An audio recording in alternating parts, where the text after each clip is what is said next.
So this tutorial has been requested since the early days of my channel, and honestly, I'd been pretty reluctant to even try air dribbles since they can be super easy to defend, they can waste a lot of boost, and they can put you horribly out of position. But over time, I've seen just how effective and absolutely fun they can be, so I decided to make this tutorial. To start off, there are two main types of air dribbles, an air dribble from the wall and an air dribble from the ground. I found that for most people, air dribbling from the wall is much easier to get a grasp of, so we're gonna start there. The first and possibly most important step is the initial push towards the wall. Like I talked about in my wall hit tutorial, the more bounce the ball has while rolling towards the wall, the greater chance it has of bouncing out.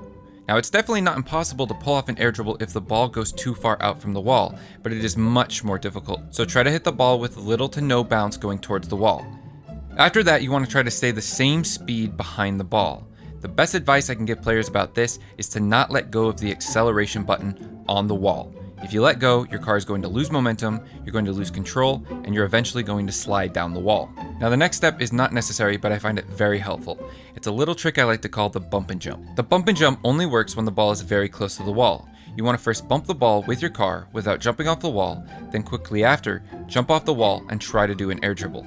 I see many players jump before making contact with the ball when it's so close to the wall, and they just end up pushing the ball towards the corner while they spin helplessly out of control. Now, what happens if the ball goes too far out from the wall for you to be able to touch it without jumping? Well, first you want to try to hit the ball with the front of your car or the front part of the hood of your car to get the softest touch. But many players find that the recoil from hitting the ball causes them to lose too much control of their car. Now, the major cause of this recoil is that players are not reaching the ball before its descent. If you can reach the ball while it's still ascending, it should be 1,000 times easier to begin an air dribble with. If you don't get to the ball before its descent, then chances are you're only going to be able to pull off a double or triple touch, since the ball will most likely bounce further away from you than desired. So now that you've jumped off the wall, you want to slowly approach the ball and feather your boost. Many people try to get to the ball as quickly as possible, but this just causes them to hit the ball too hard or use up too much boost trying to slow down. Remember that you're attempting to match the same speed as the ball, and then after making contact with it, push it in a direction to slow it down or speed it up. Another tip is that after jumping off the wall, attempt to air roll your car so that it is facing right side up towards the wall.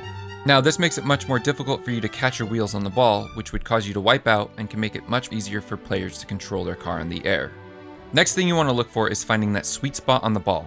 While it's situational, the sweet spot is normally on the side of the bottom half. The closer you are to the bottom of the ball, the higher you will take it. The closer you are to the middle of the ball, the faster it'll go. To practice a wall dribble, you can use some of the training packs that are made by people in the community. I'll leave some codes down below in the description for PC players. But if you want to do it the old-fashioned way, just head into free play, hit the ball towards the wall, and just practice there. That's how I started. Now then, let's talk about air dribbles that are off the ground. The only real difference between air dribbles off the wall and air dribbles off the ground is the initial touch. You still try to hit the ball before its descent, and it's just as important to feather your boost in order to get a soft first touch. The sweet spot should still be in the same location, but the most difficult part of successfully achieving a ground to air dribble is keeping a slow enough speed that your initial touch does not send the ball flying away from you. Once again, if you wish to practice these sorts of air dribbles, there are training packs out there that deal with this sort of thing, but the way that most players start with is to go into free play, approach the ball slowly, bump the ball, and then jump into it. It is important to note that when you start a new free play session, the ball is actually floating higher than it normally would sit at kickoff. This makes it much easier to get a good initial touch, but it isn't very realistic since the ball never sits so high or so still. I would still recommend players practice this way since it's a very easy way to begin understanding how to control your car and the ball in a situation where you're trying to air dribble.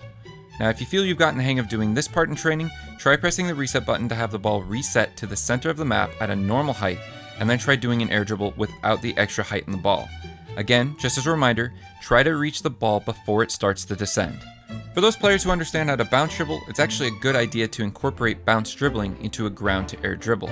For those who don't know how to bounce dribble, the idea is to hit the ball as it's bouncing off the ground to stop the ball from losing momentum and height off of its bounces. Now, the bump and jump tactic is very useful here, so just keep it in mind. All you're going to do is just bump the ball right after it bounces off the ground, and then immediately after, jump and try to follow up with an air dribble. When it comes to controlling air dribbles and changing the direction of the ball, that's just something you're going to learn over time. Air dribbling might seem like a very simple concept to grasp, but it is very difficult to master. There are added techniques that you will learn at different levels of play, such as doing a single jump air dribble or a double jump air dribble to make the ball go higher. Or maybe you're looking for a dribble to an air dribble by getting the ball up on your roof, jumping, pulling back, and boosting. Remember that while the initial touch is important, this all just comes down to how good you are at controlling your car in the air. If all of this seems way too difficult for you, just remember that while you can learn this at most levels, it's not always the best thing to learn at that level. While air dribbling is great, I find that 9 times out of 10 there's a better option than air dribbling, but for that 1 time out of 10, it's a great tool to have. I wish there were more things I could suggest to you when it comes to air dribbling, but a lot of getting it right comes down to knowing how to control the ball and your car as well as possible.